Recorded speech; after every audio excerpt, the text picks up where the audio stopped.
और प्रतीक यादव के परिवार का भी दावा सामने आया है। कारोबार में प्रतीक यादव को नुकसान हुआ था। नुकसान को लेकर डिप्रेशन में थे प्रतीक यादव। अखिलेश ने भी घाटा होने का जिक्र किया, कारोबार में नुकसान का जिक्र किया।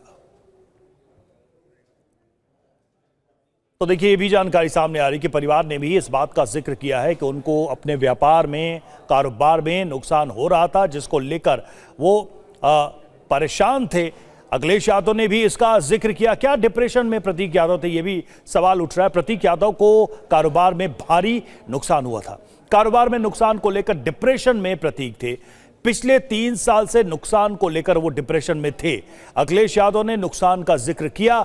जब थोड़ी देर पहले उन्होंने मीडिया से बात की, परिवार के सदस्यों ने भी दबी जबान में इसकी पुष्टि की है। प्रतीक यादव के डिप्रेशन का इलाज चल रहा था।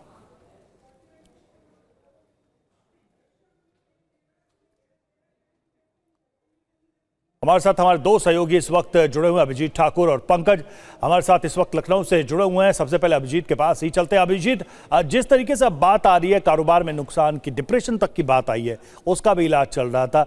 ये बातें, इन बातों का क्या आधार बताया जा रहा था और इसमें कितनी वास्तविकता दिखाई दे रही है? अब तक जो जानकारी पब्लिक डोमेन में सामने आई है प्रतीक यादव और उनके कारोबार में हो रहे नुकसान को लेकर।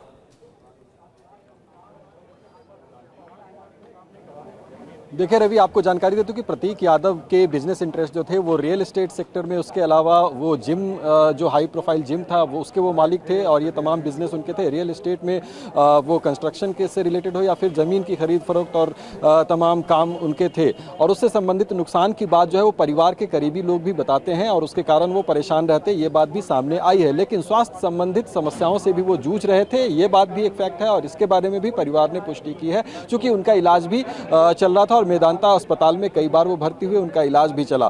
कल रात से लेके अभी तक के क्रम की अगर हम बात करें तो रात के 11 से 12 के बीच में एक बार फिर उनकी तबीयत खराब हुई थी, वो कोलैप्स हुए थे। उसके बाद उनको हॉस्पिटल लेकर जाया गया था। कुछ देर के बाद उनकी तबीयत जब स्थिर हुई तो फिर वो घर वापस आ गए थे। लेकिन घर वापस आने के बाद अचानक जो सुबह अर्ली मॉर्निंग जब उनकी तबीयत खराब हुई तो दोबारा उनको अस्पताल लेकर गया तो लग जाया गया। तो यानी ये दूसरी बार था जब उनको सिविल अस्पताल लेकर जाया गया, लेकिन तब उनकी जान नहीं बच सकी।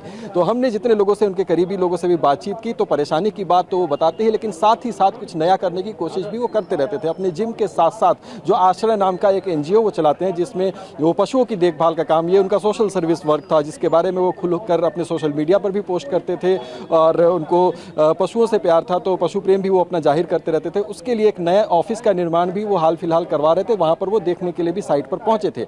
ये बात भी उनके जो जिम के स्टाफ है उनसे बातचीत में उन्होंने हमें बताई थी। तो ये तमाम गतिविधियों में वो थे। हालांकि कारोबार में नुकसान एक अलग बात है, लेकिन उसके साथ साथ स्वास्थ्य संबंधित समस्याएं और तमाम परेशानियों से वो जूझ रहे थे। इस बात की पुष्टि भी उनके करीबियों ने हमें की है। 13 साल से जो उनके साथ काम करने वाले स्टाफ है, उनका कहना है कि उनका व्यवहार सबके प्रति बहुत अच्छा था, लेकिन कुछ परेशानियों से वो जूझ रहे थे। इस बात की पुष्टि उन्होंने भी की हमसे बातचीत के दौरान। तो हाँ, निश्चित तौर पर एक परेशानी की बात तो थी, लेकिन अब आज की सच्चाई यही है, हकीकत यही है कि अब वो दुनिया में नहीं है। और पोस्टमार्टम के बारे में जो बड़ी अपडेट हमारे साथ पास सामने आ रही है कि पोस्टमार्टम की जो प्रक्रिया है वो पूरी हो चुकी है और बाकी जो फॉर्मल प्रोसीजर्स है इसको पूरा करने के बाद 1 से 1:30 बजे के आसपास जो है उनका शव जो है वो उनके आवास पर, इसी जगह पर विक्रमादित्य मार्ग पर लेकर आया जाएगा, जहां पर उनके तमाम परिजन जो हैं, जो रिश्तेदार हैं, अपर्णा यादव से संबंध जो उनके रिश्तेदार हैं वो भी यहां पर पहुंचे हुए हैं। उनकी बहन, उनकी माँ और तमाम रिश्तेदार यहाँ पर, उनके करीबी जो हैं, प्रतीक यादव के कुछ मित्र भी हैं, वो सब यहाँ पर पहुँच गए हैं और जो उनके लास्ट राइट्स की तैयारियाँ जो है वो यहाँ पर चल रही है। घर के अंदर की तस्वीरें भी आपको अगर हम दिखाएं तो तमाम तैयारियाँ यहाँ पर पूरी की जा रही हैं कि जब उनका शव यहाँ पर लेकर आया जाएगा उसके बाद की प्रक्रिया जो है वो जल्दी से जल्दी पूरी की जा सके। और इस बीच में एक बड़ा अपडेट अपर्णा यादव पर भी आ रहा है कि वो अभी तक लखनऊ नहीं पहुंची हैं। 1:30 से 2 बजे के बीच में वो यहाँ पर लखनऊ पहुंचेंगी।